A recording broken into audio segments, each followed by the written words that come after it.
ஒரு எடுத்துக்காட்டா வந்து சூழல்ல சம்பந்தப்பட்ட விஷயங்களை எடுத்து சொல்லக்கூடிய அந்த போலீஸ் அதிகாரிகளை 3 பேர் உட்கார்ந்து சிரிக்கிற மாதிரி ஒரு நிகழ்வு நடந்தது. இல்ல அது வந்து நீங்க வந்து இப்ப நாங்க பேசுறதுக்கு முன்னாடி கூட நீங்க பண்ணலாம். அவங்க பேசுவதற்கு முன்பு வேற சப்ஜெக்ட் பேசிட்டு தான் விளக்கம் கொடுத்துருக்காங்க. சிரிக்கவே கூடாது அப்படின்னா அது வந்து என்ன மாதிரி நம்ம காவல்துறை அதிகாரிகள் எப்பயும் முறைச்சிட்டே இருக்கணுமா அப்படிங்கிற ஒரு கேள்வி இருக்குல்ல. தொடங்குவதற்கு முன்பு அவர்கள் உரையாடியதில் பேசினாங்க, இந்த சப்ஜெக்ட்ல பேசல. இதான் சொல்றேன், இதுதான் அதீதமான குற்றச்சாட்டுன்னு சொல்றேன். இந்த மாதிரி பேசுறது இல்ல, அதாங்க நீங்க அந்த சப்ஜெக்டை பேசுவதற்கு முன்பு அவர்கள் வேற சப்ஜெக்ட் பேசிட்டு அதை வந்து சொல்றாங்க. காவல்துறை அதிகாரிகள் சிரிக்கவே கூடாதா? அதான் சொல்றேன், அந்த சப்ஜெக்ட் பேசுறதுக்கு முன்னாடி வேற சப்ஜெக்ட் பேசியிருக்கிறாங்கன்னு அவங்களே சொல்லியிருக்கிறாங்க, விளக்கம் கொடுத்துருக்குறாங்க.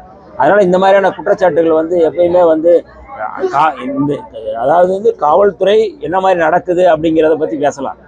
சிரிக்கிறது சிரிக்காத பத்தி எப்படி நீங்க அதை எப்படி பேசுறது அப்படிங்கிறது எனக்கு அது வந்து அதே ஊடகங்கள் இன்னைக்கு சோசியல் மீடியாக்கள் அதை வந்து ரொம்ப அதிகமாக பேசுறாங்க அப்படிங்கிறது இருக்கா.